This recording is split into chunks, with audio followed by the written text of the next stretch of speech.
Ethan Cole's hand trembled as the text message lit up his phone screen. I know what you did on Aurora Bridge. 3 years of lies end tonight.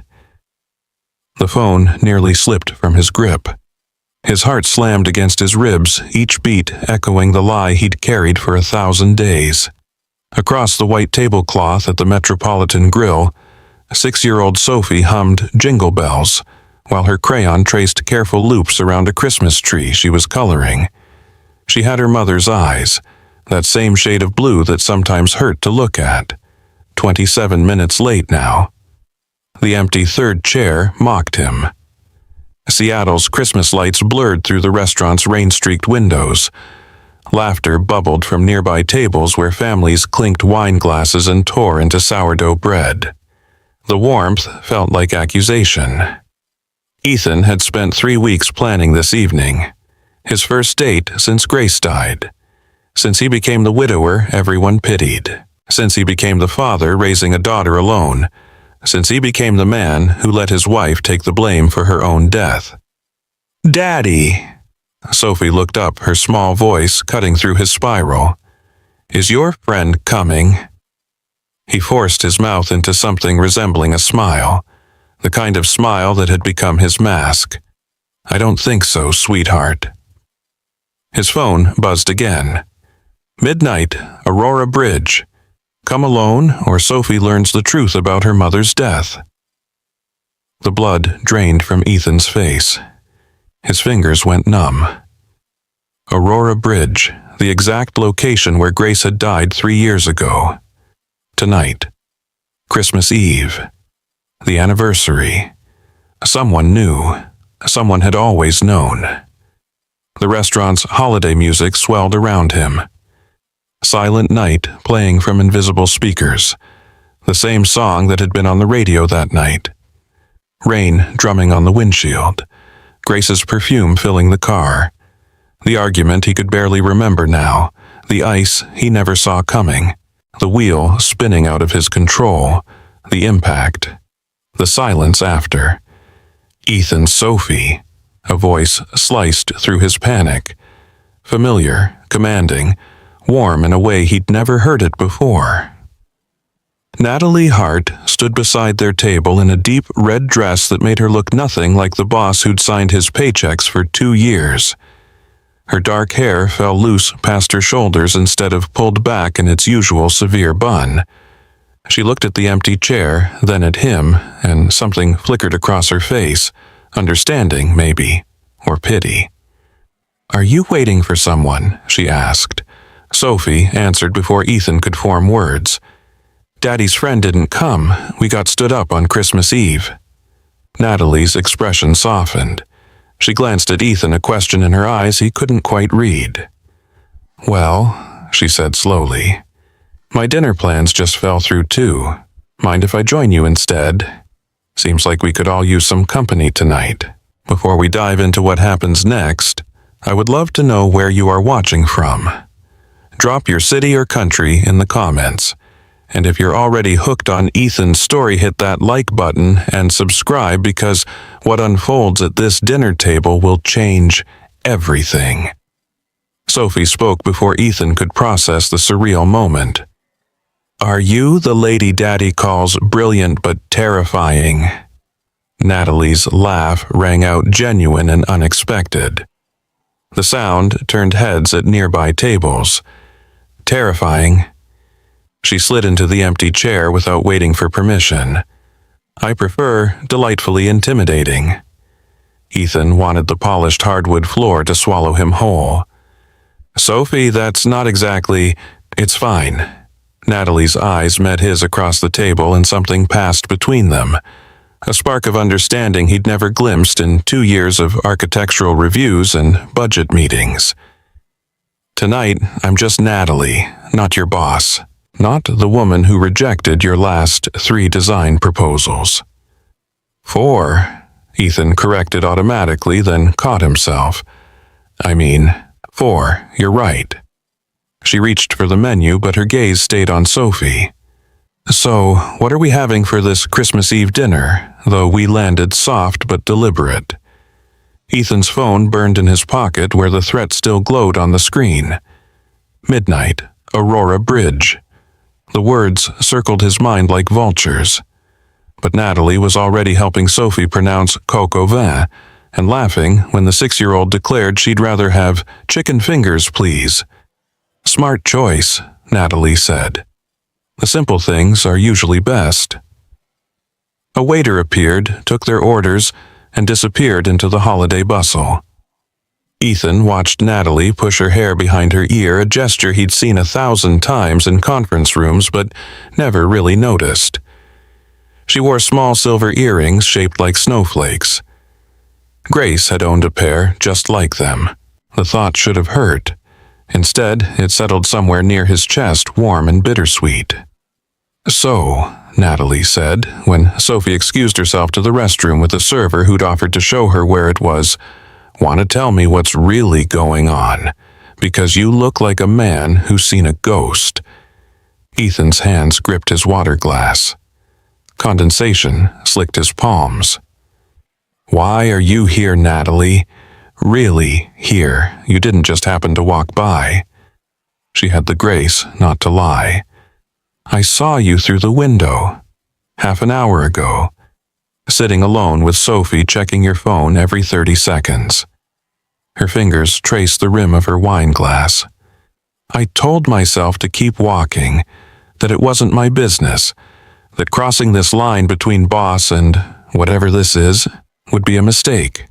But I couldn't stand the thought of you sitting here on Christmas Eve watching your daughter's face fall when she realized you'd been stood up." Natalie's voice dropped lower. "I know what that kind of disappointment looks like, Ethan. I've worn it enough times myself." The confession hung between them, vulnerable, raw. Nothing like the polished professional who'd interviewed him 2 years ago. "My dinner plans fell through too," she continued. "Investor meeting. He canceled an hour ago. Said Christmas Eve was family time." The bitterness in her tone suggested this wasn't the first time. "So, when I saw you and Sophie through that window, I thought, maybe we could salvage something from this night. Both of us." Sophie returned before Ethan could respond, and the conversation shifted to safer ground. But something had changed. The air between them felt charged electric with possibility and danger in equal measure. Dinner arrived. Sophie attacked her chicken fingers with the focused intensity only a 6-year-old could muster. Natalie had ordered the Sam and Ethan the steak he barely tasted. They talked about safe things. Seattle's rain, the new Space Needle light show, Sophie's upcoming school winter concert where she'd play a dancing snowflake. "Mom was supposed to help me with my costume," Sophie said matter-of-fact in the way children discuss tragedy. "But Daddy's really bad at sewing. He used a stapler." Natalie's smile didn't waver. "A stapler can be very architectural, functional, modern. It fell apart during rehearsal." "Ah, well, function over form only works if the function actually works." Sophie giggled. Ethan felt something crack open in his chest. When was the last time he'd heard his daughter laugh like that? Really laugh, not the polite sounds she made when adults tried too hard. Natalie pulled out her phone and showed Sophie pictures of buildings she'd designed. A library in Portland with reading nooks shaped like treehouses. An elementary school in Tacoma with a slide from the 2nd floor to the 1st. Sophie's eyes went wide. "You made a slide inside a school. The principal thought I was crazy, but kids learn better when they're having fun." Natalie glanced at Ethan. "Your dad taught me that, actually. He designed the original concept. I just made it prettier." Ethan blinked. "The Riverside Elementary project, that was 3 years ago. You remember that? I remember everything you design, Ethan." The words came out softer than perhaps she'd intended. "You have this way of making spaces feel safe, like they're protecting the people inside them."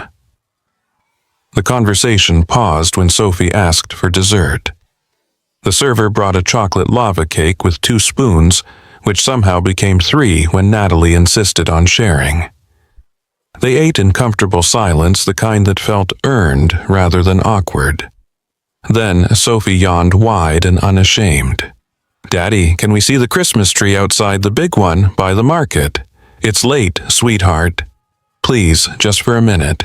Natalie checked her watch. "Pike Place Market closes at 9 on Christmas Eve, but the tree stays lit all night. We could walk over. It's only 2 blocks. There it was again. Ethan should have said no. Should have taken Sophie home, tucked her into bed, and driven alone to Aurora Bridge to face whatever nightmare waited there at midnight. But Sophie's hopeful face and Natalie's steady presence made him weak. "Okay, just for a minute." They bundled up.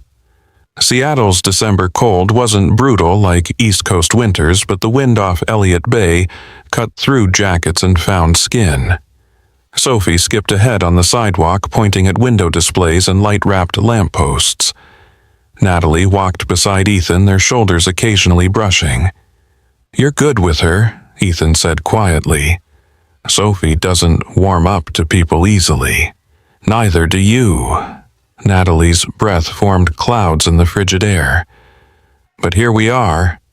"Here we are," he echoed, unsure what he was agreeing to. The Christmas tree at Pike Place Market stood 40 feet tall, covered in thousands of white lights that reflected off the wet pavement. Sophie pressed her hands against the wooden barrier surrounding it, transfixed. Other families milled around, taking photos, making memories. Ethan's phone buzzed. He pulled it out, hands shaking. Another message from the unknown number. "Enjoying your evening. Hope it's worth what comes next. 2 hours and 17 minutes. His vision blurred. The lights doubled, tripled. Natalie's hand touched his elbow.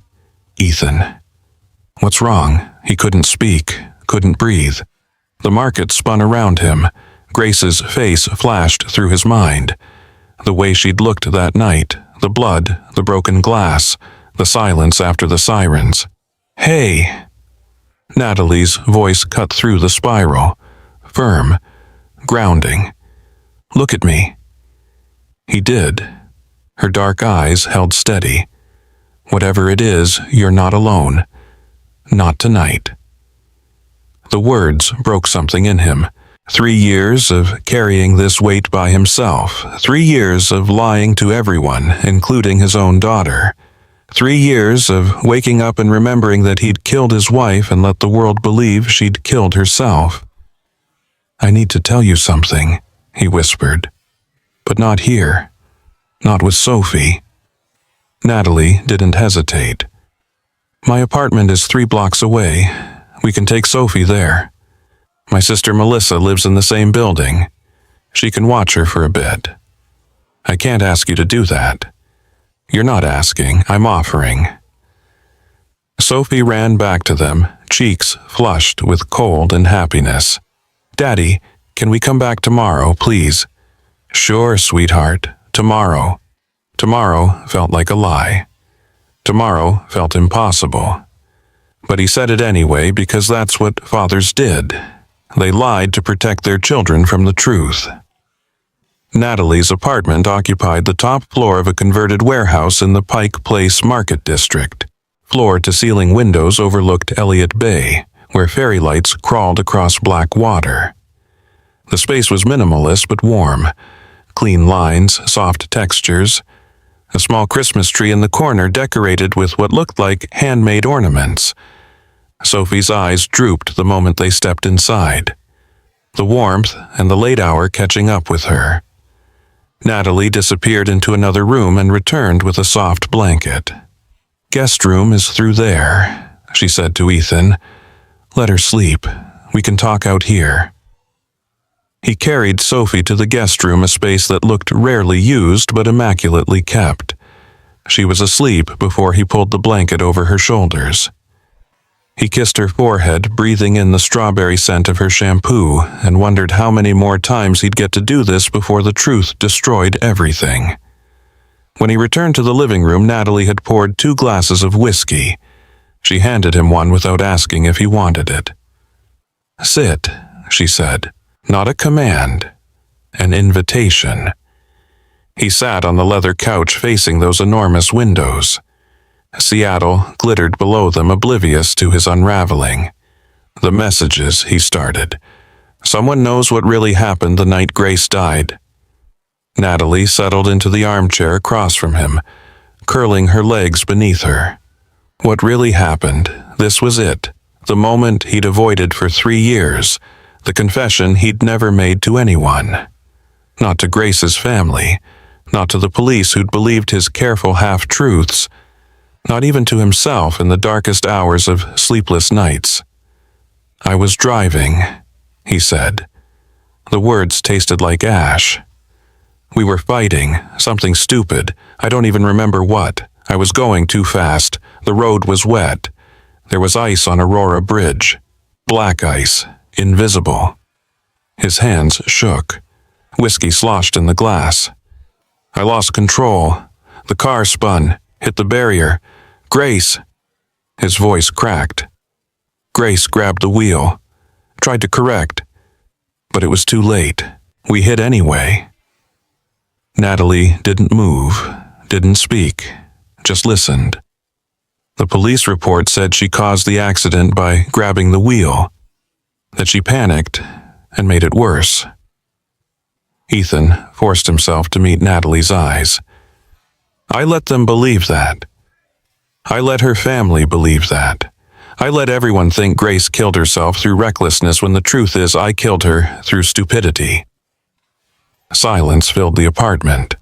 Just the hum of the heater and the distant sound of Christmas music from somewhere below. Then Natalie spoke.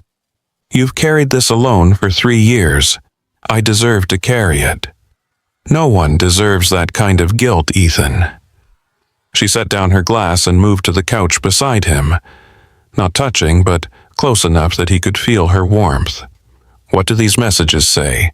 What does this person want?" He showed her his phone. The threats, the demands, the midnight deadline at Aurora Bridge. Natalie read them twice, her expression unreadable. Then she looked up at him. "You can't go alone." "I have to. If they're serious about telling Sophie, then we make sure Sophie is somewhere safe and I come with you." "Natalie, no. This isn't your problem. I can't drag you into my mess. Too late." Her hand found his warm and steady. "I'm already in it." He stared at their joined hands. Hers smaller than Grace's had been. Fingers calloused from holding pencils and drafting tools. A thin scar across her knuckles he'd never noticed before. "Why?" he asked. "Why would you do this for me?" Natalie's smile carried sadness. "Because I know what it's like to lose someone and spend years wishing you'd said something different, done something different, been someone different." She squeezed his hand. "And because maybe, just maybe, you deserve to not be alone anymore." His phone buzzed again. Both of them looked at it. 1 hour and 43 minutes. The truth waits for no one. Ethan stood pulling away from Natalie's touch. He paced to the windows, staring out at the city that held all his secrets. "I should take Sophie home, get her somewhere safe before I go to the bridge." "Or," Natalie said, "you could let her stay here. Let Melissa watch her, and let me come with you to face this." "Why do you keep insisting on helping me?"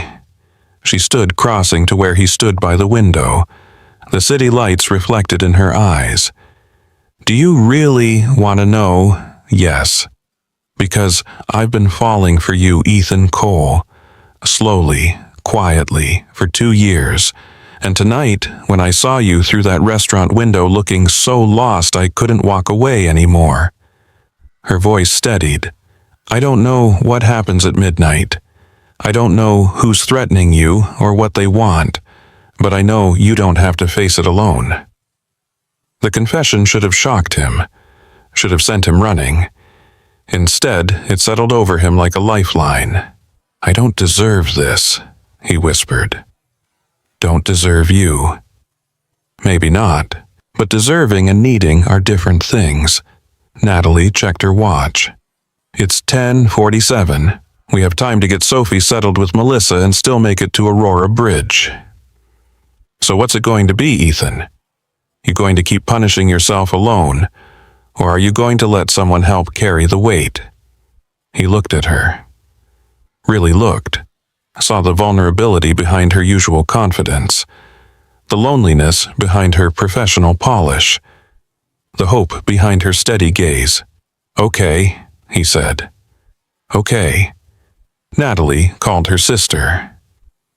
Melissa arrived 10 minutes later in pajamas and a bathrobe, asking no questions but raising one eyebrow at Ethan. He better be worth midnight drama on Christmas Eve, she muttered to Natalie. He is, Natalie replied without hesitation. They drove in Natalie's Audi windshield wipers, fighting the steady Seattle drizzle. The streets were nearly empty. Most people home with family, warm, safe, celebrating. They headed north toward Aurora Bridge, toward the truth, toward whatever waited in the darkness. Part 3. Revelations and Rising Stakes. The Audi's headlights cut through sheets of rain as they merged onto Aurora Avenue. Ethan watched the city blur past his window. Neon signs, closed storefronts, the occasional holiday wreath on a lamppost already wilting in the relentless Pacific Northwest damp. Natalie drove with the quiet confidence of someone who knew these streets intimately. Her hands steady on the wheel, eyes forward. The only sign of nerves was the way her thumb tapped against the leather steering wheel in time with music that wasn't playing. "Tell me about Grace," she said, after several minutes of silence. The request caught him off guard. "What, Grace? Your wife, Sophie's mother. If I'm going into this with you, I want to know who we're fighting for." Ethan's throat tightened. No one asked about Grace anymore. They offered sympathetic smiles and changed the subject. Even her own family had stopped saying her name, as if speaking it aloud might crack open wounds they'd worked so hard to seal. "She was a teacher," he began slowly. "Second grade. She used to say that 7-year-olds were the perfect age because they still believed in magic but could tie their own shoes." Natalie's lips quirked. "Practical magic." Exactly. The memory warmed him and hurt him simultaneously.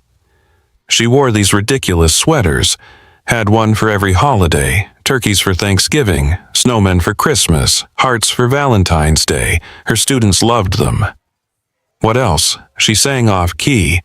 Couldn't carry a tune to save her life, but that never stopped her. She'd belt out Disney songs in the car and Sophie would cover her ears and laugh. His voice caught. God, I miss that sound, both their sounds. The windshield wipers beat a steady rhythm. Swish, swish, swish. She wanted more kids, Ethan continued. We'd been trying for a year before the accident, no luck. She used to joke that Sophie was such perfection we couldn't possibly top her. He closed his eyes. We were fighting about fertility treatments that night. I'd said we couldn't afford them. She'd said we couldn't afford not to try, such a stupid thing to die over. Natalie's hand left the steering wheel and found his knee. A brief touch, then back to driving. It wasn't stupid to her. No, I guess not. They passed the Fremont neighborhood. The troll sculpture under the bridge clutching its VW Beetle looked sinister in the darkness. A few scattered pedestrians hurried through the rain hunched against the cold. What was she like as a mother? Natalie asked. Patient, so patient it made me crazy sometimes. A bitter laugh escaped him. Sophie went through this phase where she only wanted to wear her mermaid costume. To school, to the grocery store, to church. I wanted to put my foot down, but Grace said, let her be magic while she still can. So, for 3 months we had a mermaid daughter. A smart woman. The smartest. She saw people really saw them, could tell when Sophie was tired versus hungry versus overwhelmed. Could tell when I was stressed about a project before I admitted it to myself. His hands clenched in his lap. She would have seen the ice on that bridge, would have told me to slow down, would have saved us both if I'd just listened. Ethan. I killed the best person I've ever known because I was too angry and proud to pay attention to the road. Natalie pulled the car into a 7-Eleven parking lot and put it in park. Rain drummed on the roof. A lone clerk, visible through the window, reorganizing a display of energy drinks. "Look at me," she said. He didn't want to. Didn't want to see judgment or pity or worse understanding. But he turned anyway. Natalie's dark eyes held his without flinching. "You made a terrible choice that night. A choice with consequences you'll carry forever. But intention matters, Ethan. You didn't get in that car planning to kill your wife. You got in planning to go home and figure things out. That's not the same as murder. The outcome's the same. The outcome is tragedy. But you're not a villain. You're a human being who made a mistake in the worst possible moment." She reached for his hand. "How long are you going to punish yourself? How many years until you've paid enough?" "I don't know if there's enough years. That's what I'm afraid of." Her grip tightened.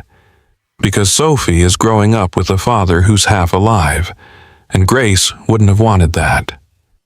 The words hit like a slap. True and cutting and necessary. "You didn't know her," he said, but the protest was weak. "No, but I know mothers, and no mother wants her daughter raised by a ghost." Natalie released his hand and checked the dashboard clock.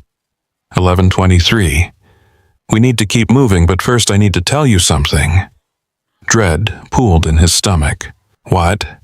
She took a breath, seemed to gather courage.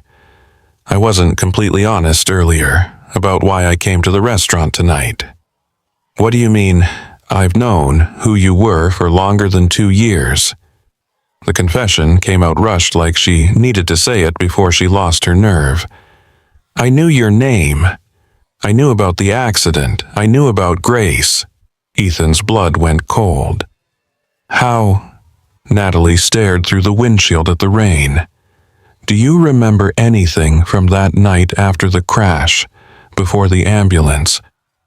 He tried. The memories were fragmented, shattered like the windshield had been. Pain, so much pain, Grace's hand going cold in his, the smell of gasoline and something burning, then a voice, gentle, female, telling him to stay awake, telling him help was coming. "There was someone," he said slowly. "Before the paramedics. A woman. She pulled me out of the car.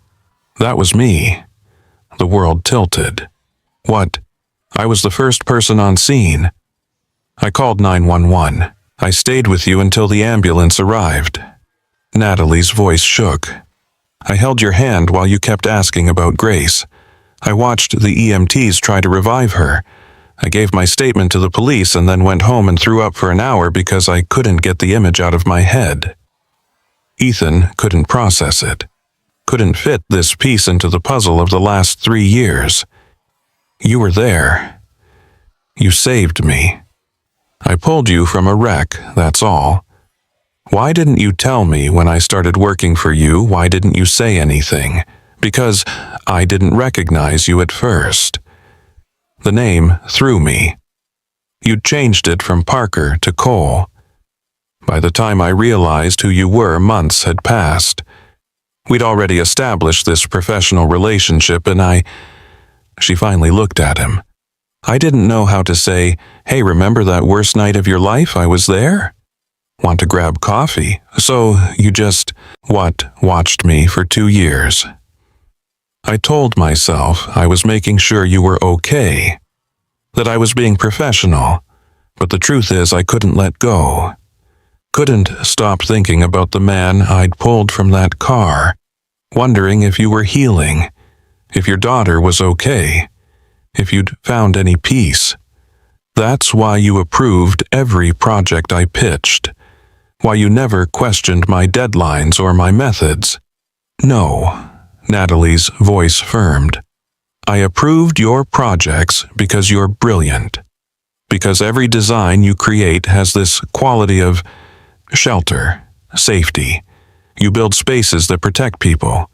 I think you're trying to create what you couldn't give Grace that night." The observation cut too close to truth. Every building he designed did have that quality. Thick walls, secure entries, windows that looked out but protected those inside. He was building fortresses against a world that had taken everything. "I don't know what to do with this information," he admitted. "You don't have to do anything with it. I just needed you to know before we get to that bridge, before you face whoever's waiting there. No more secrets between us, not tonight." His phone buzzed. Both of them jumped. "6 minutes. I'm already here, waiting, just like I've been waiting for 3 years. We need to go," Ethan said. Natalie pulled back onto Aurora Avenue. The bridge was close now, 3 miles, maybe less. The rain intensified, turning the world into a watercolor wash of grays and blacks. "What if they want money?"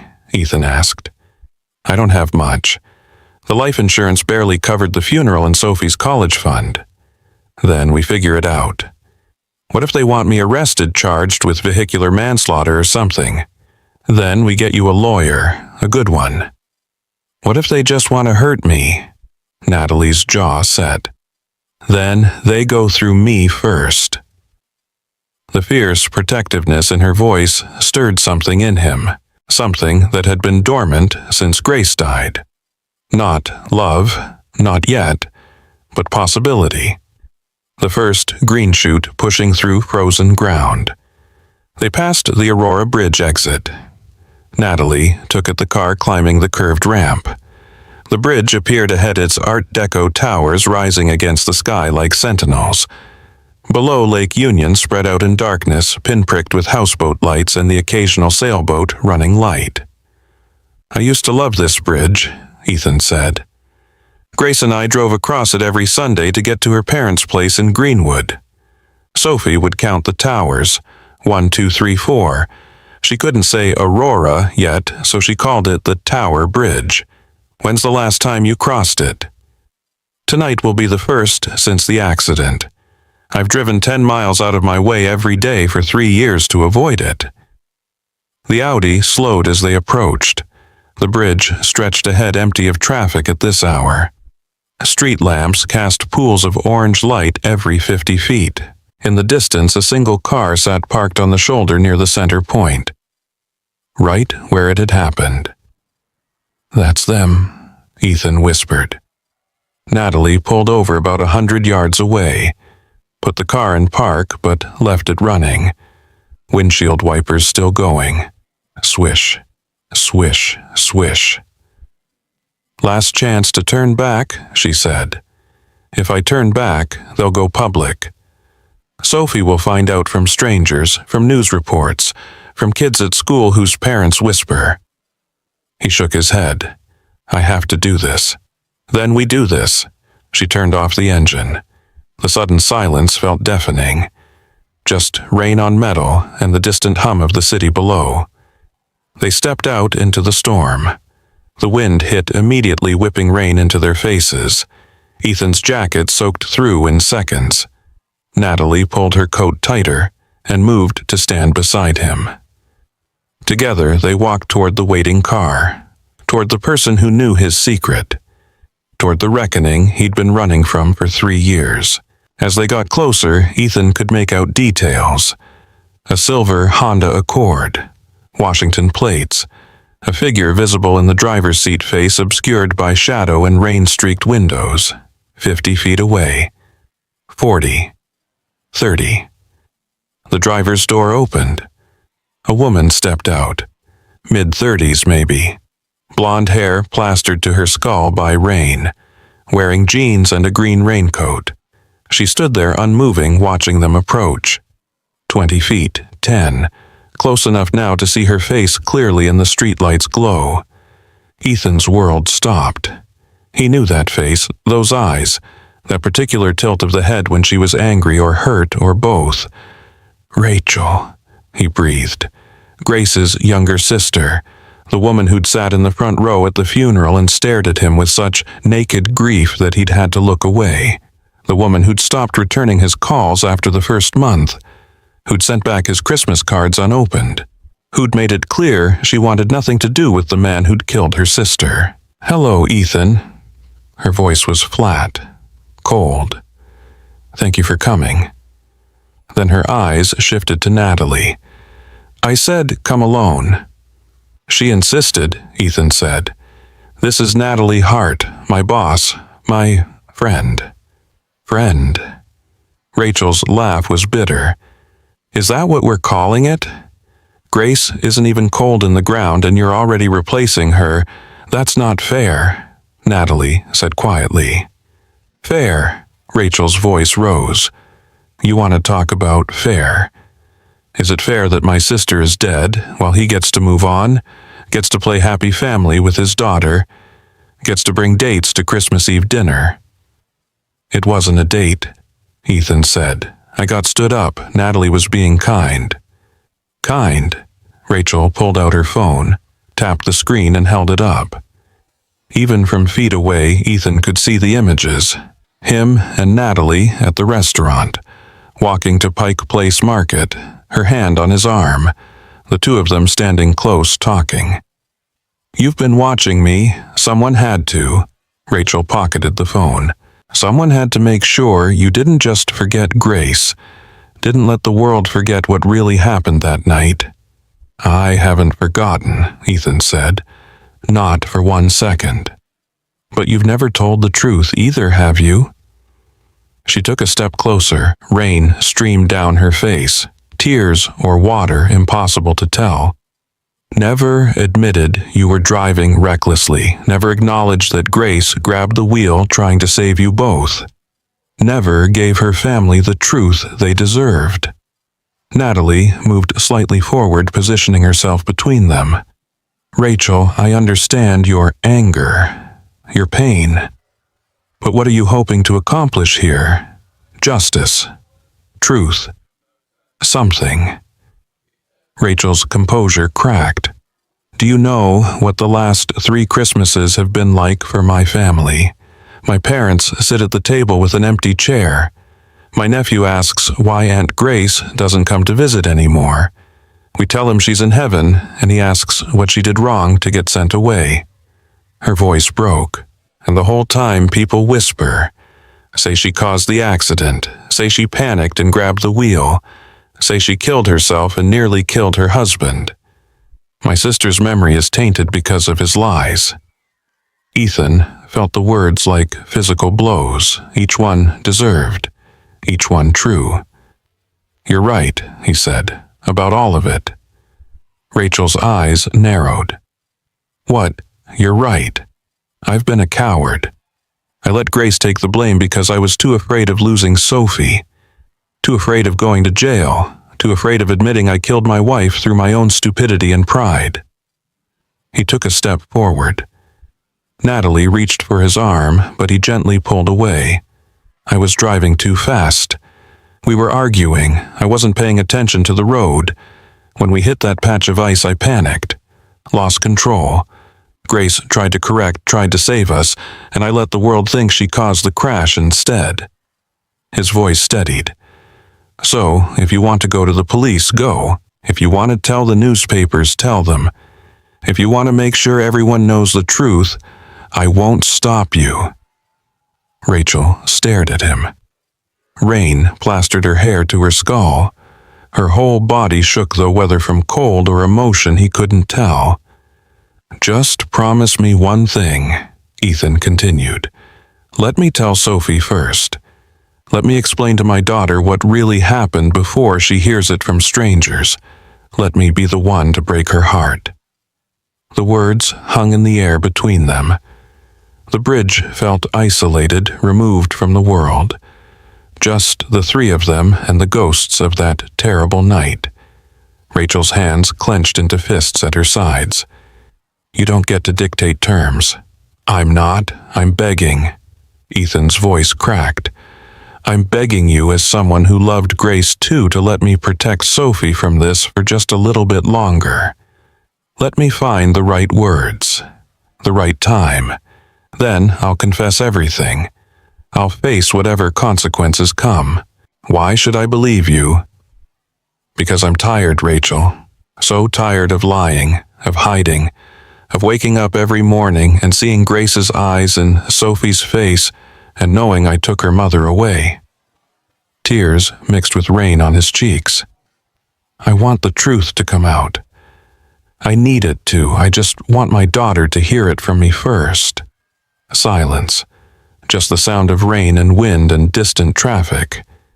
Then Natalie spoke. Rachel, there's something else you should know. Something about that night. Both Ethan and Rachel turned to look at her. I was there, Natalie said. I was the first person on scene after the accident. Rachel's eyes widened. What are you talking about? I called 911. I pulled Ethan from the car. I stayed until the ambulance arrived. Natalie's voice was steady but quiet. And I saw something the police report missed. Something that changes everything. Rachel's face went pale. What did you see? Natalie stepped forward away from Ethan's protective proximity. The rain had soaked through her coat, plastering the red fabric to her shoulders. Her hair hung in dark ropes down her back. But her voice remained steady, clear, despite the wind. I need to start at the beginning, she said. December 24th, 3 years ago, I was driving home from my sister's memorial service. Your sister? Rachel's hostility wavered, replaced by confusion.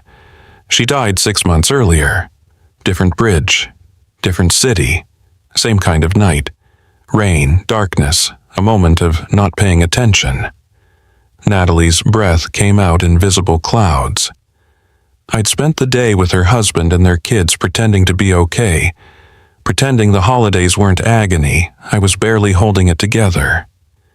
Ethan watched her, seeing pain he'd never suspected behind the polished professional facade.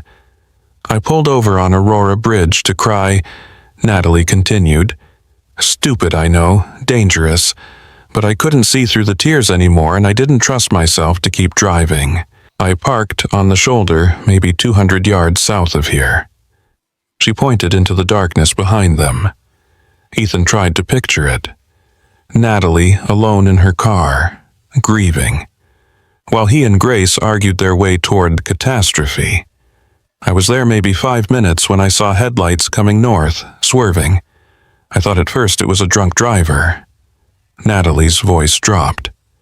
Then I realized they weren't swerving, they were sliding, out of control.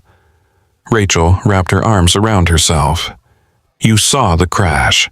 I saw everything, the car spinning, the impact with the barrier, the way the front end crumpled like paper. Natalie closed her eyes. I saw it, and I saw my sister's accident all over again. Different car, different people, same terrible physics. So, you called 911, Ethan said. Not immediately. First I ran to the car. I could see someone moving in the driver's seat. The door was jammed from the impact, but the frame had buckled just enough that I could pry it open. That someone was you. The memory surfaced in Ethan's mind. Fragmented. Pain lancing through his ribs. The taste of blood. Hands pulling at him. A voice saying, I've got you. Stay with me. Help is coming. You were conscious, but barely, Natalie continued.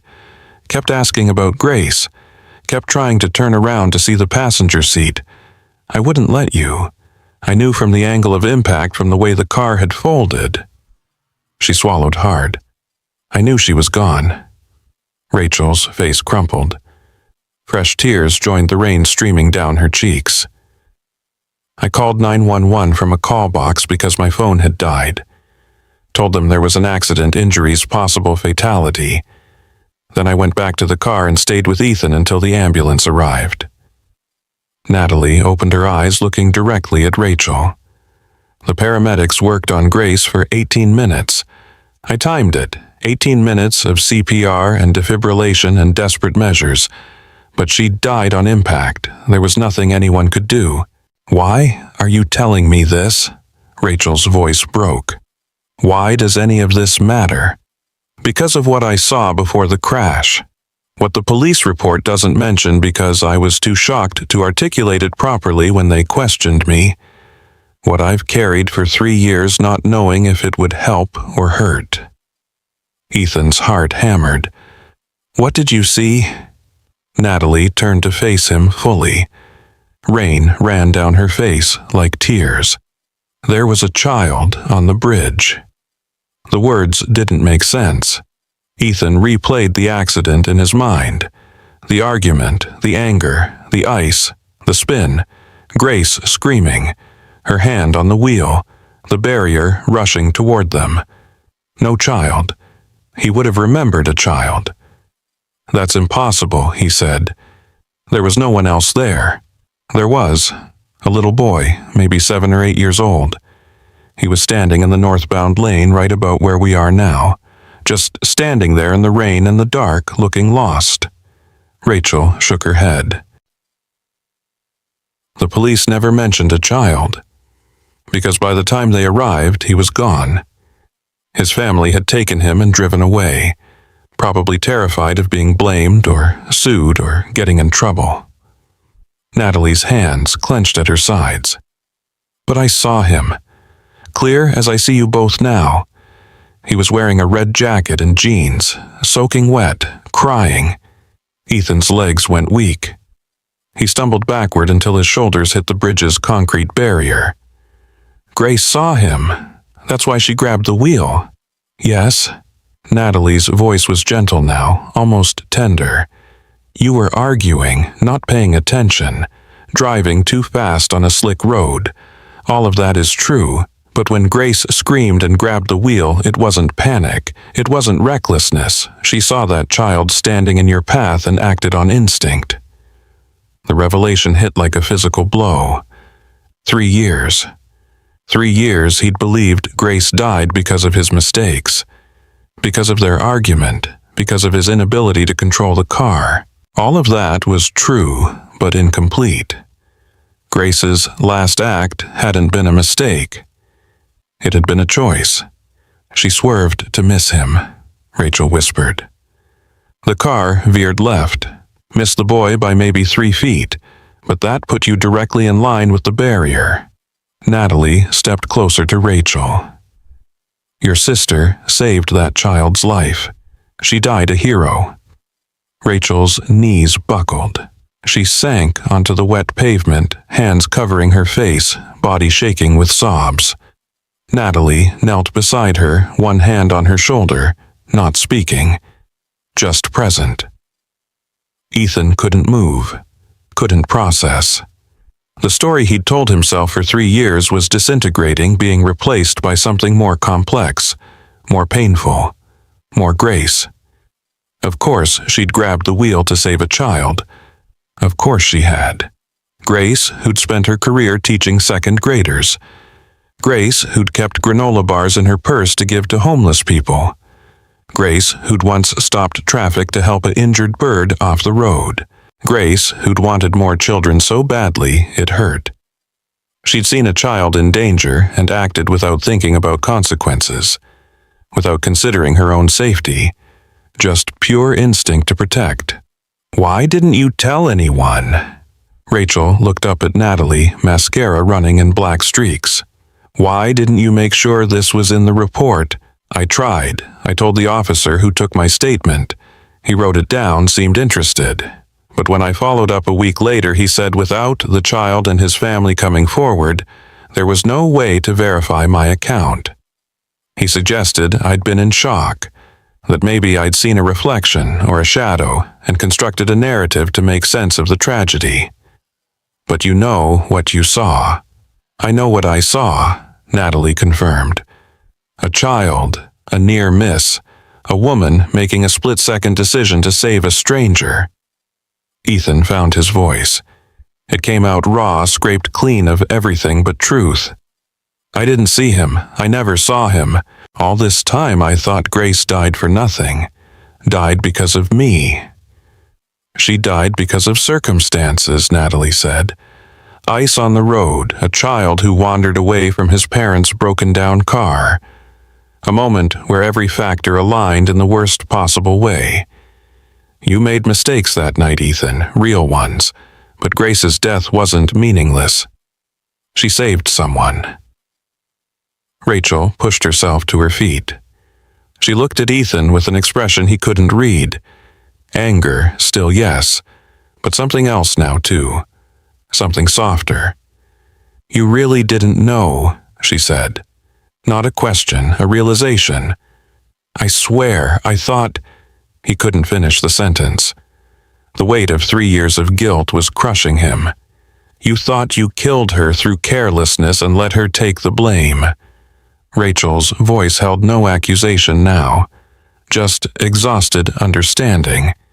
And I thought you were lying to save yourself, to avoid consequences. I was lying, just not about that. They stood in silence. 3 people connected by loss, by misunderstanding, by the woman they'd all loved in different ways. The rain had softened to a drizzle. The wind died down, as if even the weather recognized the moment's fragility. I've been so angry, Rachel said finally. For 3 years. Every morning I woke up angry, at you, at Grace for leaving us, at God for letting it happen. The anger was the only thing keeping me from falling apart completely. I know the feeling, Ethan admitted. But it's been eating me alive, destroying my relationships. I've barely spoken to my parents because they wanted to forgive you, wanted to move on, and I couldn't. Wouldn't. She looked down at her hands. 6 months ago, I hired that private investigator, not to find the truth, to find evidence to destroy you with, to finally have justice. And instead you found me, Natalie said. Rachel nodded. The PI found the accident report, found Natalie's statement about a possible child at the scene, found that the investigating officer had dismissed it as unreliable due to shock and lack of corroboration. Found that the case was closed with Grace being partially at fault for grabbing the wheel. So you started following me, Ethan said. I wanted to catch you being happy, being normal, moving on. I wanted proof that you weren't suffering the way my family was suffering. Rachel's laugh was bitter.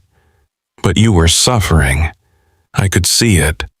The way you looked at Sophie like she might disappear. The way you worked yourself to exhaustion. The way you avoided anything that might lead to joy. Then, tonight happened. Tonight I saw you at that restaurant. Stood up on Christmas Eve. You looked so devastated and I felt satisfied. Like finally you were getting what you deserved. She turned to Natalie.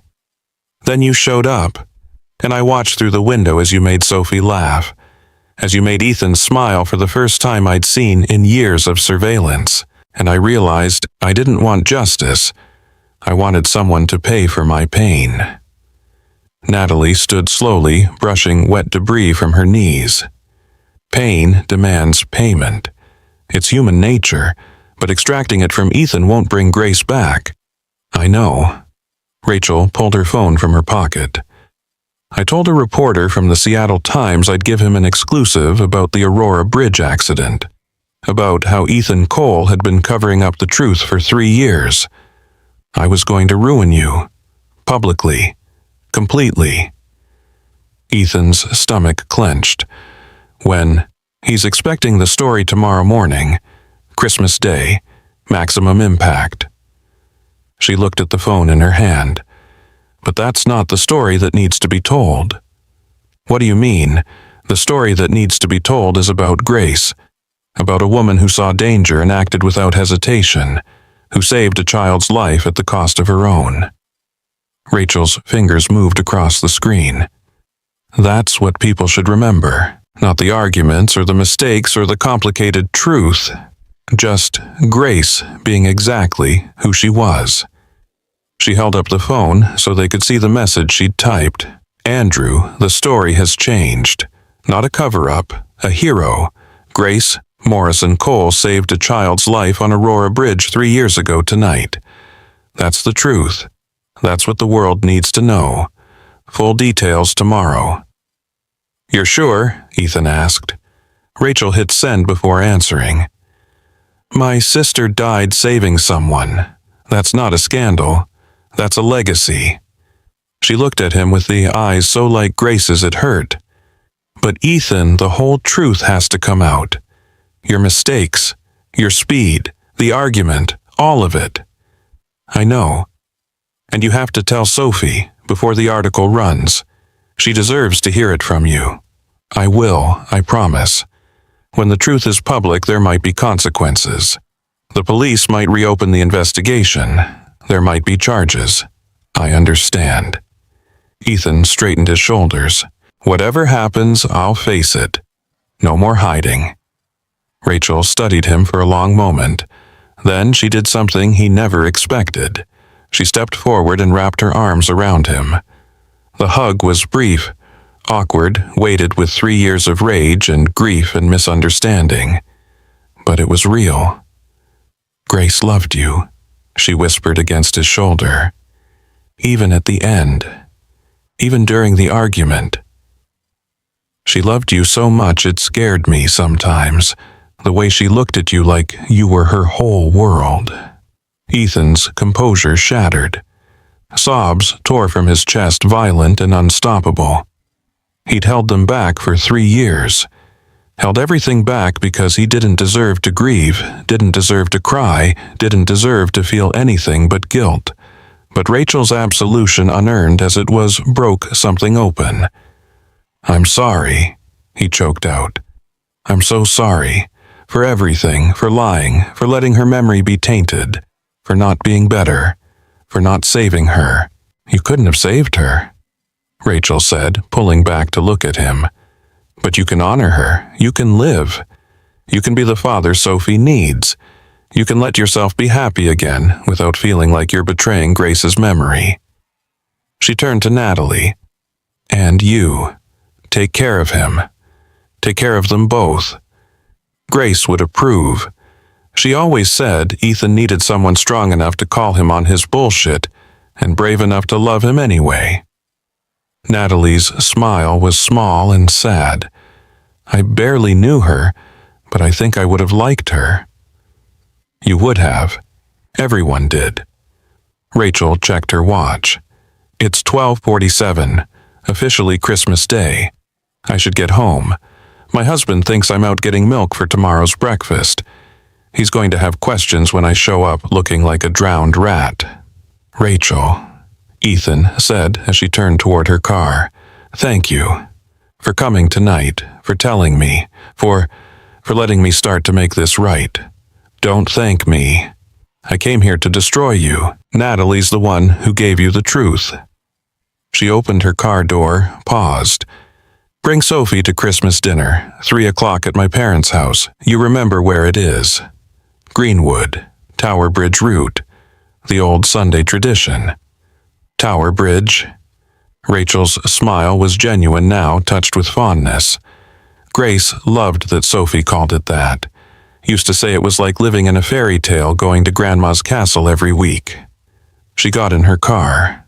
The engine turned over. Headlights swept across them as she executed a 3-point turn and headed back toward the city. Ethan and Natalie watched until the taillights disappeared into the rain. They were alone on the bridge, the place where everything had ended 3 years ago. The place where maybe something could begin again. Natalie moved to stand beside him at the barrier. Below Lake Union reflected the city lights in fractured patterns.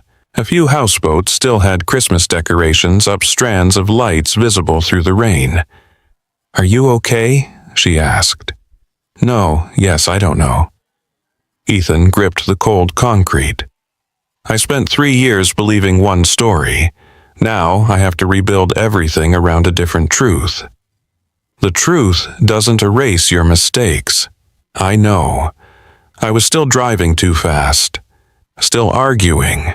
Still not paying attention. If I'd been more careful, Grace might have had more time to react. Might have missed the barrier entirely. Or might have hit the child instead. Or spun into oncoming traffic. Or any number of other outcomes. Natalie's hand covered his. You can't live in the hypothetical Ethan. You'll drive yourself crazy trying to replay that night 1,000 different ways. Grace saw the child because she was paying attention to the road. Because she was the responsible one. The better one. She was human. Just like you. She had flaws and virtues and moments of strength and moments of weakness. The fact that her last moment was one of strength doesn't make her a saint. It makes her Grace. Ethan turned to look at Natalie. Really look. Her makeup had washed away in the rain, leaving her face bare and vulnerable. Her expensive coat was ruined. Her hair hung in tangled ropes. She'd inserted herself into his nightmare without hesitation, without knowing what she'd find, without any guarantee of a good outcome. Why did you really come to the restaurant tonight? He asked. I told you. I saw you through the window and couldn't walk away. But why? You've been watching me for 2 years. Why tonight? Why now? Natalie looked out at the water. Because it's been 3 years since I pulled a dying man from a car and held his hand while his world ended. 3 years of carrying that image, of wondering if I could have done more, of feeling connected to someone I barely knew through the worst moment of both our lives. That's not an answer, because I've been in love with you for longer than I want to admit, and tonight I couldn't watch you hurt alone anymore. She met his eyes. Because Christmas Eve 3 years ago I lost my sister, and I pulled you from a wreck, and those two things got tangled up in my head until I couldn't separate them. Couldn't separate saving you from failing to save her. Natalie, I know it's complicated. I know it's messy. I know I should have told you years ago who I was and what I saw and let you make your own choices about how to handle it. Her voice broke. But I was selfish. I wanted to keep you close. Wanted to make sure you were okay. Wanted to believe that maybe saving you counted for something when I couldn't save her. Ethan pulled her close. She resisted for a moment, then collapsed against his chest. They stood there on the bridge where his wife had died, holding each other while the rain fell, and Christmas gave way to the future. We're a mess, he murmured into her hair. The worst. Both of us broken, both of us carrying ghosts, haunted and damaged beyond repair. Should probably run screaming from each other. Absolutely. Natalie pulled back just enough to see his face. So, why does this feel right? Because maybe broken people are the only ones who understand how to be gentle with other people's cracks. Ethan touched her face, brushing wet hair behind her ear. Or maybe we're both just too tired to keep running. Or maybe Grace was right and you need someone strong enough to call you on your bullshit. He laughed, actually laughed. The sound felt foreign, like a language he'd forgotten how to speak. She would have liked you, would have appreciated your directness. And your sister would have liked you, would have appreciated your dedication to Sophie. We're talking about them in the past tense, like real people instead of saints we built in our grief. They were real people, flawed and wonderful and gone too soon. Natalie's hand had found his. But we're still here, still alive, still allowed to live. Ethan looked at their joined hands, then at the bridge around them, the place he'd avoided for 3 years, the place that had defined every day since. It looked different now, not a monument to tragedy, just a bridge. Metal and concrete doing what bridges do, carrying people from one place to another. I need to tell Sophie, he said. Need to explain what really happened before the article comes out. How do you explain something like this to a 6-year-old? I have no idea, but I'll figure it out. He pulled out his phone, checked the time. 1:03 a.m. Your sister is probably wondering where we are. I texted her, told her we'd be late. She's used to my dramatic midnight crises. This happen often, more than I'd like to admit. Natalie tugged his hand. Come on, let's get off this bridge. Go back to the apartment. Make hot chocolate and figure out how to tell a little girl that her mother was a hero. They walked back to the car. Ethan paused before getting in, looked back at the bridge one more time. The exact spot where the barrier was still slightly discolored from the impact, where Grace had made her choice, where a child's life had been saved at the cost of everything Ethan held dear. Goodbye, Grace, he whispered. Not an ending, an acknowledgement. A permission to move forward while carrying her memory instead of being crushed by it. Natalie started the car. The heater blasted cold air that would eventually warm. She pulled back onto Aurora Avenue, heading south toward the city. Toward her apartment. Toward Sophie sleeping peacefully, unaware that Christmas morning would bring truths that would reshape her understanding of everything. What time is dinner at Rachel's? Natalie asked. 3:00. You're invited too, if you want. Meeting the family on the first date, that's moving fast. This wasn't a date, no. She glanced at him, a small smile playing at her lips. Then what was it? A reckoning, a revelation, a beginning. He reached for her hand. Maybe all three. I can work with that. They drove through the empty streets, past closed shops and dark windows, past families sleeping in warm beds unaware of the dramas playing out in the rain. The radio played quiet Christmas music. Silent Night came on and Ethan didn't ask her to change it. Just let the familiar melody wash over him without flinching. Progress. Small, but real. Natalie's apartment building rose against the pre-dawn sky like a sanctuary. The lobby was empty, just the security guard nodding at them as they passed. Their footsteps echoed in the silence. Wet shoes squeaking on polished marble. Ethan's hands had finally stopped shaking, but his mind raced with the impossible task ahead. How do you tell a 6-year-old that everything she knows about her mother's death is both true and incomplete, that her father has been lying by omission for 3 years, that her mother died a hero, but the world never knew? The elevator doors opened on the 12th floor. Natalie's hand found his in the hallway. We don't have to do this tonight, she said quietly. We could wait until morning. Let her have one more Christmas before everything changes. The article runs tomorrow. Rachel is calling the reporter in a few hours with the full story. If Sophie hears it from anyone but me, he shook his head. It has to be now, or at least soon. Natalie unlocked her door. The apartment was warm, softly lit by the Christmas tree in the corner. Melissa had fallen asleep on the couch, a blanket pulled up to her chin.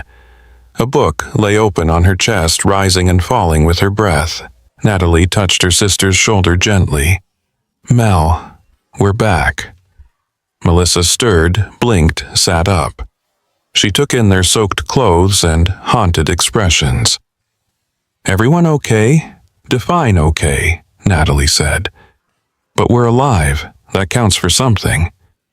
Sophie's fine. Slept through everything. Didn't even wake up when I checked on her. Melissa stood stretching. I'm guessing you don't want to talk about whatever happened out there. Not tonight, but thank you. For watching her. For not asking questions. That's what sisters do. Melissa hugged Natalie, whispered something Ethan couldn't hear, then gathered her things.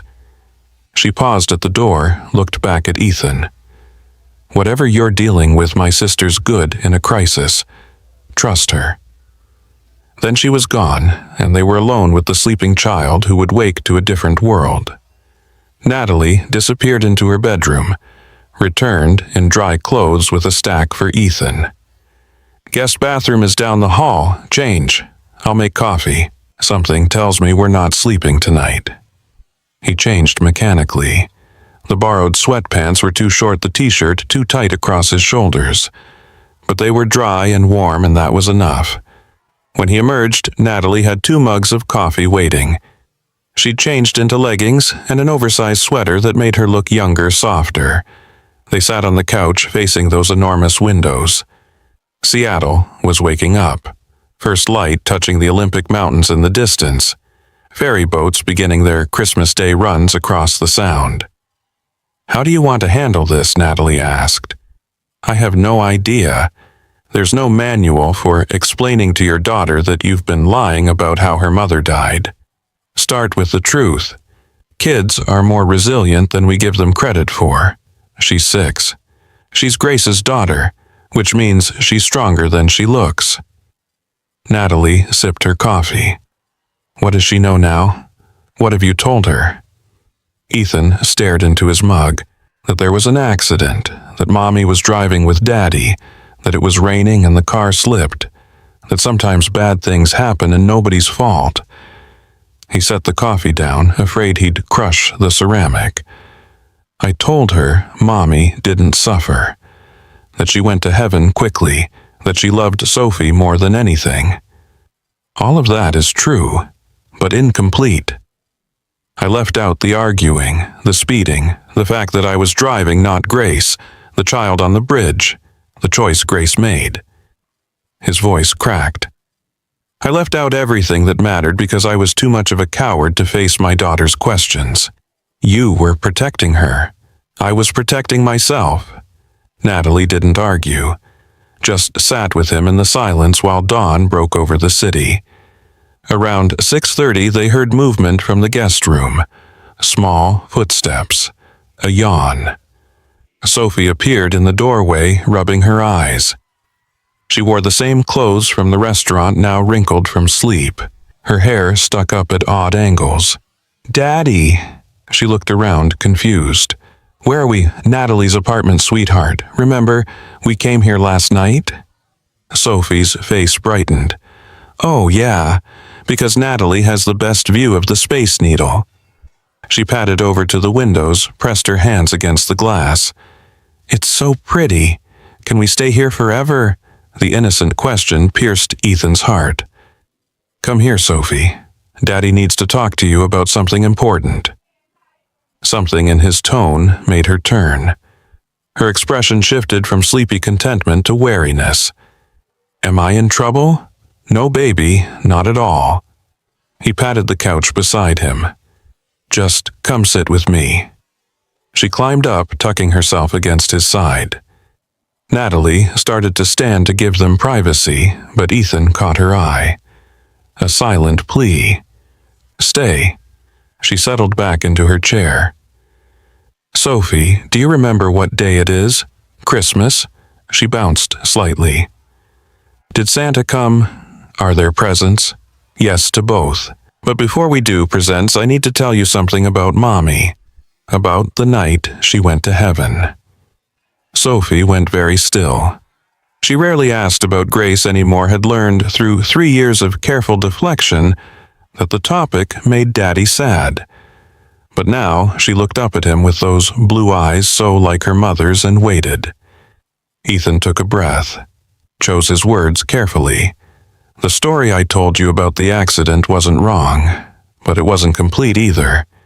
There are some parts I didn't tell you because I thought you were too little to understand. But you're getting bigger now, and you deserve to know the whole truth." "Okay," Sophie said cautiously. "The night Mommy died, we were driving together, and we were arguing. Do you know what arguing means? Fighting. Like when me and Lily fight over the crayons at school. Exactly like that.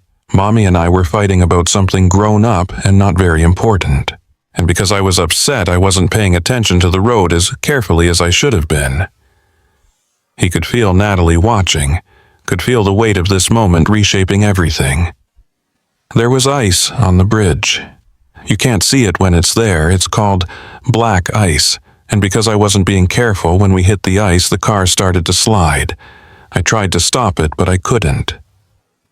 Sophie's small hand found his. That's when Mommy went to heaven. Not quite yet. This is the part I didn't tell you before. Ethan's throat tightened. There was a little boy on the bridge, about your age. He was lost and scared and standing right in the road. Mommy saw him, and she knew if our car kept going the way it was going, we might hit him. So, what did she do? She grabbed the wheel, turned the car away from the little boy, saved his life. The tears came now hot and unstoppable. But when she turned the car, it hit the wall of the bridge instead, and that's when the accident happened. That's when Mommy died. Sophie processed this information with the serious concentration only children could manage. Mommy saved the little boy, yes. Did the little boy go to heaven too? No, sweetheart, he was okay. He went home to his family because Mommy protected him. Then Mommy's a hero. Sophie said it matter-of-factly, as if this was obvious, like the superheroes in my books. She saved someone. Ethan's heart cracked open. Of course Sophie would see it that way. Of course Grace's daughter would understand instinctively what it had taken him 3 years to learn. Yes, baby, Mommy was a hero. Why didn't you tell me before? This was the harder part, the confession that would either break their bond or strengthen it. Because I felt guilty. Do you know what guilty means? Sophie shook her head. It means feeling bad about something you did. I felt guilty because I was the one driving too fast. I was the one not paying attention. I was the one arguing with Mommy instead of watching the road. So, when people asked what happened, I didn't tell them the whole truth. I just said there was an accident. I let people think it was Mommy's fault for grabbing the wheel when really she was trying to save that little boy. That's lying, Sophie said, but without judgment. Just stating a fact. You're right, it was lying. Not the telling a made-up story kind of lying, but the not telling the whole truth kind, which is still wrong. Are you going to get in trouble? Maybe. Probably. But that's okay. Because telling the truth is more important than staying out of trouble. Sophie thought about this. Then, is that why you've been so sad for all the 3 years?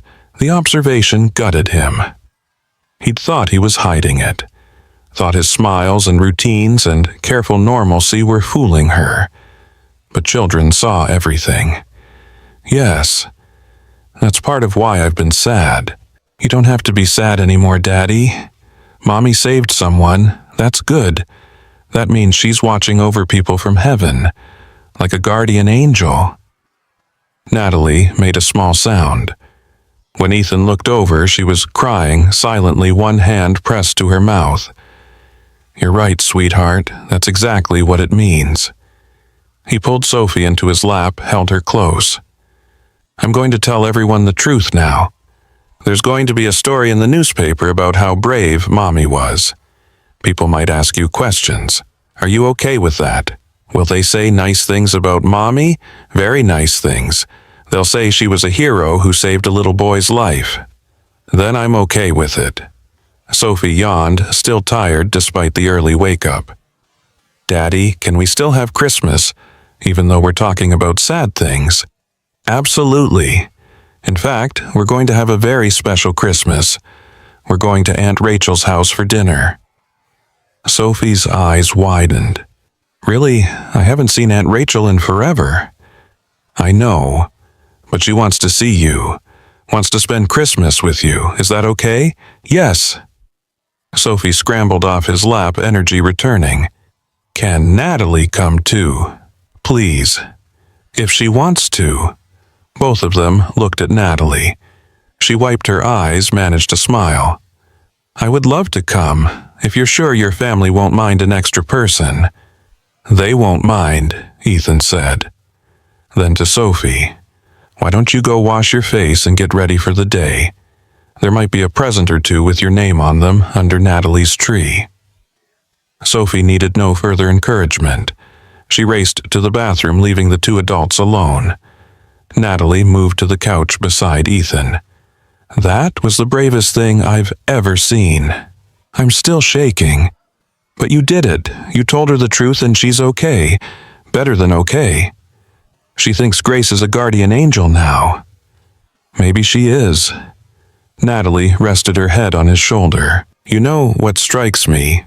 Sophie didn't ask if you were driving or if you made mistakes. She only cared that her mother was a hero. Kids focus on what matters. I don't deserve her. Good thing love isn't about deserving. She sat up, looked at him seriously. What happens next? After the article runs, I don't know. Rachel said there might be legal consequences. The police might reopen the investigation. There could be charges for filing a false report or withholding information or something. I'll probably need a lawyer. I know a good one. Corporate stuff mostly, but she has connections. Of course you do. One benefit of being the boss. Natalie smiled. We'll figure it out, Ethan, whatever comes. But first, we get through Christmas. We have dinner with Grace's family. We let Sophie be a kid on Christmas morning. The rest can wait until tomorrow. Sophie returned face-scrubbed hair somewhat tamed. Natalie had indeed hidden presents under the tree. A set of architectural blocks for Sophie that she immediately dumped on the floor to start building. A book for Ethan, something about sustainable design that he suspected Natalie had been saving for months, waiting for the right moment to give it. They made breakfast together. Pancakes and bacon.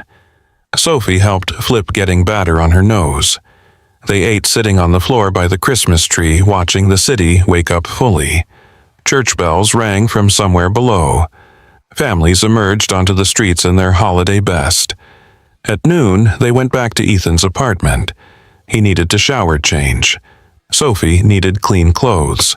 Natalie waited in the living room while they got ready, examining the photographs on the mantel. Grace smiled out from every frame.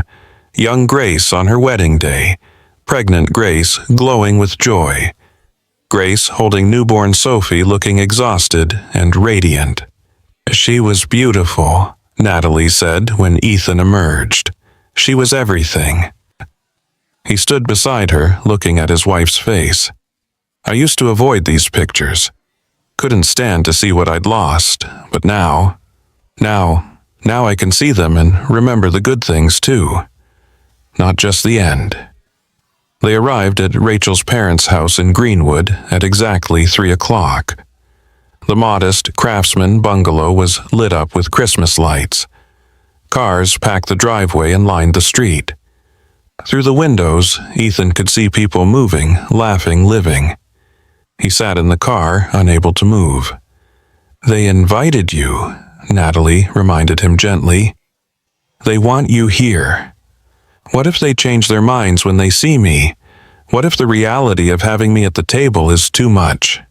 Sophie, buckled in the back seat, piped up. Daddy, you said we were going to be brave. Like Mommy. He looked at his daughter in the rearview mirror. 6 years old and wiser than he'd ever be. You're right, sweetheart. Brave like Mommy. Rachel opened the door before they reached it. She'd changed from her rain-soaked confrontation clothes into a red sweater and jeans. Her eyes were still puffy from crying, but she smiled when she saw Sophie. Look how big you've gotten. She knelt down. Do you remember me? Sophie nodded shyly. You're Mommy's sister. You look like her. I do, don't I? She used to say I was the prettier one, but I think she was lying.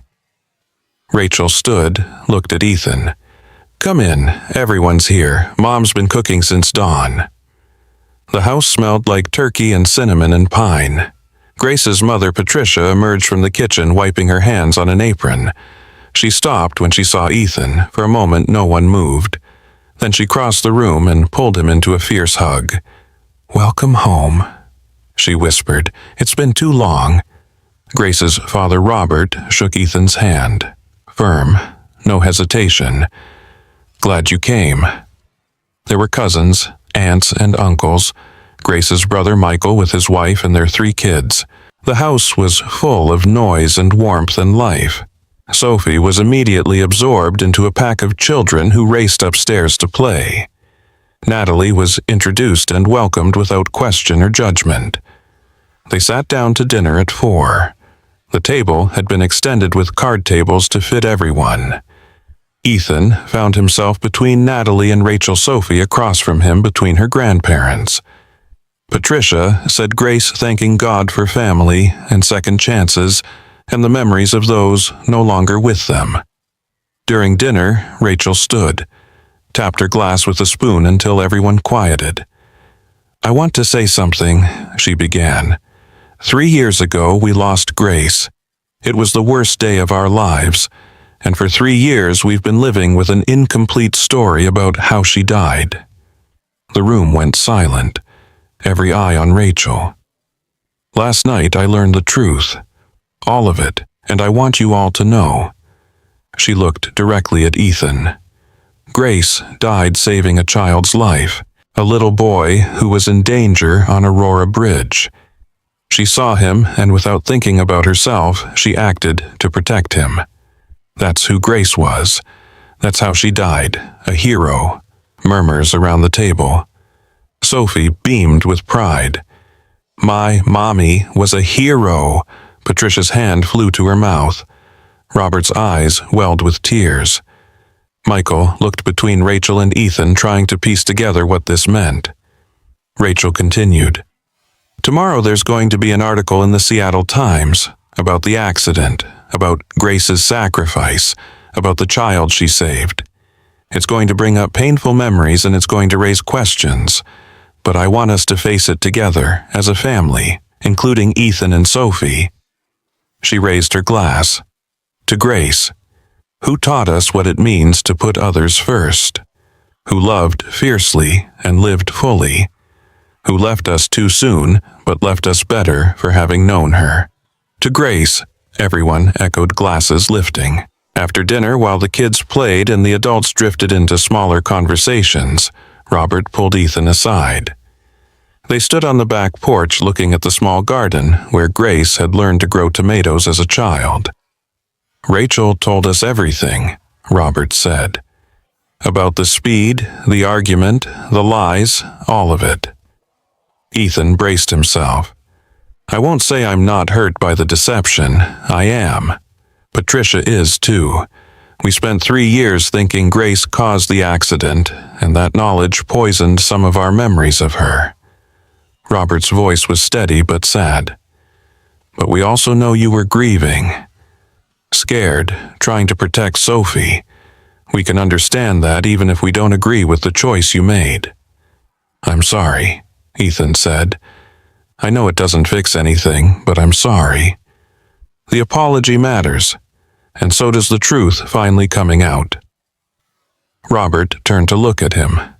"Grace loved you, Ethan, completely, and she would want you to live, to be happy, to let Sophie see her father as a whole person, not just a shadow of grief. I don't know if I remember how. Then learn. Take your time, but learn." Robert's gaze shifted to the window where Natalie was visible helping Patricia with dishes. "And if you find someone who helps you remember, don't push them away out of guilt or loyalty to a ghost. Grace would kick your ass for that." Despite everything, Ethan laughed. "She would, wouldn't she? Damn right she would. My daughter was many things, but she was never selfish with happiness." Robert clapped him on the shoulder. "Come on, I think there's pie, and if we don't get in there, the kids will eat it all." They stayed until almost 9. Sophie fought sleep on the drive back, her head drooping against the car window. Natalie drove while Ethan turned to watch his daughter in the back seat. "That went better than I expected," Natalie said quietly. "They're good people, better than I deserve." "Stop saying that. You don't get to decide what you deserve. Other people do that." They returned to Natalie's apartment. Sophie was fully asleep now, so Ethan carried her straight to the guest room. When he returned to the living room, Natalie had poured 2 glasses of wine and was standing by the windows. "Hell of a Christmas," she said. Understatement of the year. He accepted the wine, joined her at the window. Thank you. For everything. For coming to the restaurant. For going to the bridge, for being there when I told Sophie. For sitting through dinner with my dead wife's family. That's above and beyond any definition of friendship or whatever this is. Whatever this is, Natalie repeated. What is this, Ethan? Because I need to know. I need to know if I'm reading this right or if I'm projecting my own feelings onto a situation where you're just grateful for support. He set down his wine glass, turned to face her fully. I don't know what this is yet. I don't know if I'm ready for it to be anything, but I know that when I'm with you, I feel less alone. I know that you've seen the worst parts of me and haven't run. I know that my daughter likes you and Sophie doesn't like anyone easily. He took her hands.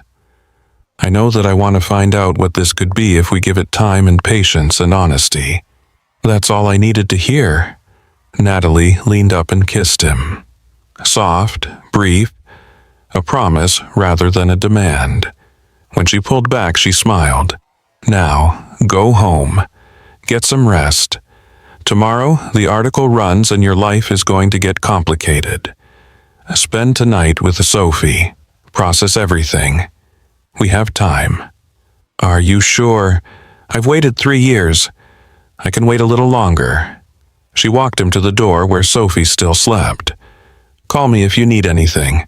And Ethan, you did good today. Grace would be proud. The next morning, Christmas Day, the article ran on the front page of the Seattle Times online edition. The hero of Aurora Bridge, 3 years later. The truth emerges about Grace Morrison Cole. It told the whole story. The argument, the speed, the ice, the child, Grace's split-second decision, the incomplete police report, the years of silence, Ethan's confession, Rachel's investigation, the bittersweet truth that had taken 3 years to surface. The reporter had done his job well. The article was compassionate but honest. It didn't shy away from Ethan's mistakes, but framed them within the larger tragedy. It quoted Rachel extensively, included photos of Grace from her teaching days, mentioned the child who'd been saved, now 11 years old and living somewhere in the Pacific Northwest, identity protected but life intact because of one woman's choice. By noon, the story had gone viral. Local news picked it up, then national. Grace Morrison Cole, the second-grade teacher who'd died saving a stranger's child, became a symbol of selfless heroism. Ethan's phone wouldn't stop ringing. Reporters, old friends, colleagues. He ignored most of them, but when Rachel called, he answered. "Have you seen it?" she asked. Hard to miss. People are calling her a hero, setting up memorial funds in her name, talking about dedicating the bridge to her. Rachel's voice trembled. 3 years she's been gone, and suddenly the whole world knows what we should have known from the beginning. I'm sorry it took so long. I'm sorry I made you wait so long. Sorry I spent 3 years hating you when I should have been grieving with you. A pause. Mom wants to have a memorial service. A proper one. To honor Grace as she should have been honored.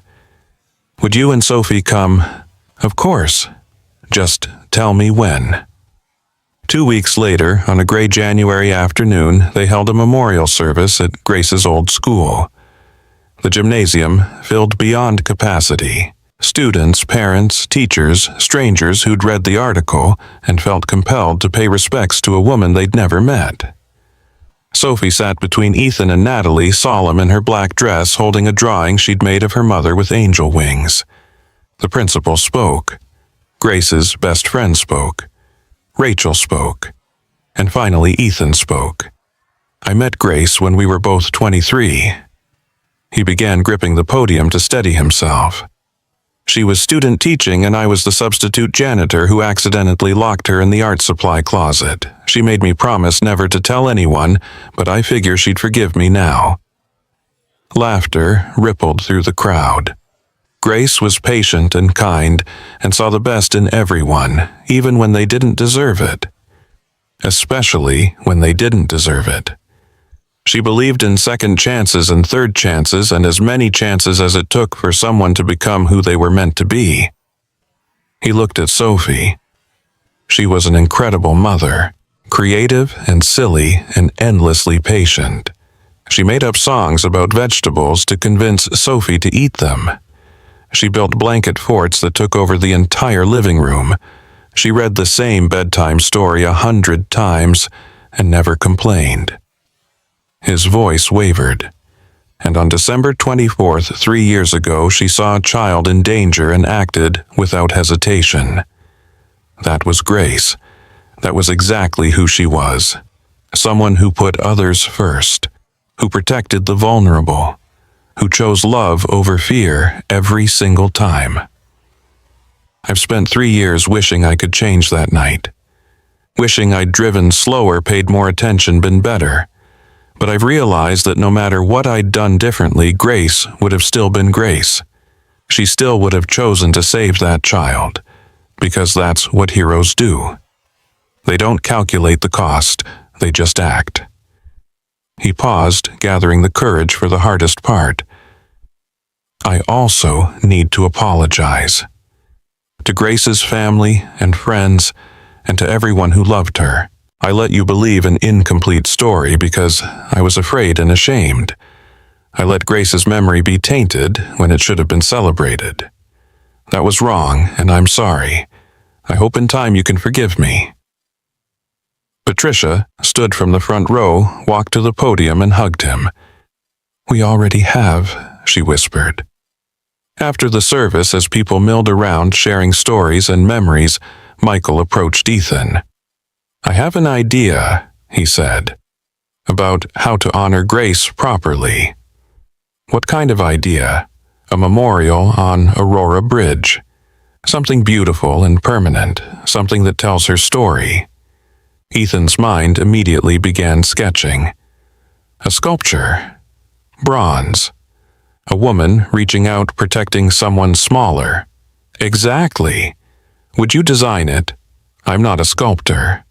No, but you're an architect. You understand space and form and how to make something that lasts. Michael's expression was earnest. Please, let this be how you honor her, how we all honor her. Over the next 6 months, the project consumed Ethan.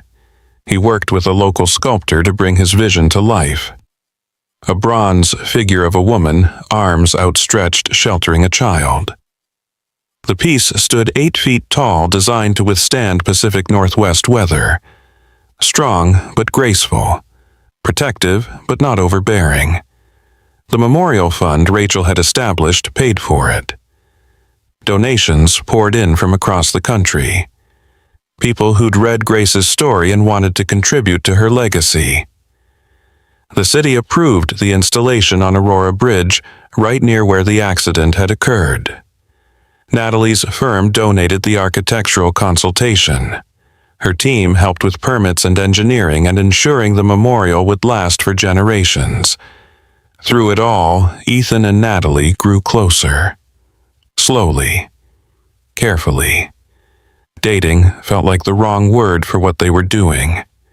They were building something new from the wreckage of what had been. Learning each other. Learning themselves. Sophie was the catalyst, as children often are. She declared Natalie her best grown-up friend and lobbied constantly for her to move in. Ethan was slower to commit, still working through guilt and grief and the fear of replacing Grace. But Natalie was patient, steady, always there but never pushing. On New Year's Eve, 6 months after Christmas, they stood on Natalie's balcony watching fireworks over Elliott Bay. Sophie was asleep inside. The city celebrated below. This time last year I was alone, Ethan said. Drunk on cheap wine, watching the clock tick past midnight, wishing it was already over. And now I'm here with you, watching fireworks, feeling something that might be hope. Might be, he pulled her close, definitely is. The kiss at midnight was different from their first. Deeper, more certain. The kiss of two people who'd decided to try, to risk, to believe that happiness was possible even after tragedy. "I love you," Natalie said when they broke apart. "I know it's complicated. I know we're both still figuring this out, but I love you and I wanted you to know. I love you too." The words felt rusty from disuse, but true. "I don't know what that means yet, or where this goes, but I love you. That's enough. For now, that's enough." 6 months later in July, they unveiled the memorial. A crowd gathered on Aurora Bridge despite the heat. Grace's family, Sophie's classmates, people from the neighborhood, news cameras. The mayor gave a speech about heroes and sacrifice and community. Then they pulled the cloth away, revealing the bronze sculpture gleaming in the summer sun. A woman reaching forward forever, frozen in her moment of choice. A child beneath her arms, safe, protected. The plaque read, "In memory of Grace Morrison Cole, 1985-2021. She saw danger and chose courage. She saw a stranger and chose protection. She saw death and chose love. In her final moment, she was exactly who she'd always been, a hero." Sophie stepped forward with a bouquet of lavender and placed it at the sculpture's base. Other people followed. Flowers piled up until the memorial looked like a garden. Ethan stood with Natalie's hand in his, watching strangers pay tribute to his wife. It should have hurt. Part of him expected it to hurt. But mostly he felt grateful. Grateful the truth was known. Grateful Grace was remembered properly. Grateful he could stand here without drowning. "She would have hated the attention," he said to Rachel, who stood beside them. "She would have loved that a child was saved. The rest she would have tolerated for that." After the ceremony, as the crowd dispersed, the three of them walked back to the car. Sophie skipped ahead, talking about the party Grandma Patricia was hosting later. Ethan and Natalie followed, fingers intertwined. "Do you ever think about him?" Natalie asked. "The child Grace saved every day. Wonder who he is. If he knows what happened, if he's living a good life." Ethan watched Sophie dance on the sidewalk. "But mostly I hope he's happy. Hope Grace's sacrifice meant something." It did. It meant everything. They reached the car. Sophie climbed in back, still chattering. Ethan paused before getting in the driver's seat, looked back at the bridge, at the memorial catching the afternoon light, at the place where everything had ended and somehow eventually begun again. "Thank you," he said to Grace, to the memory of her, to the ghost he'd been carrying. "Thank you for saving him. Thank you for being exactly who you were, and thank you for letting me go." The wind off the water felt like an answer, like permission, like grace. Natalie's hand found his back. "You ready?" "Yeah, let's go home." They drove away from Aurora Bridge, toward Patricia's house, toward family and food and laughter, toward a future none of them could have imagined 3 years ago on that terrible Christmas Eve, toward life. If this story of redemption, truth, and second chances moved you, please take a moment to subscribe and hit that like button. Share it with someone who needs to know that even our darkest moments can eventually lead to light.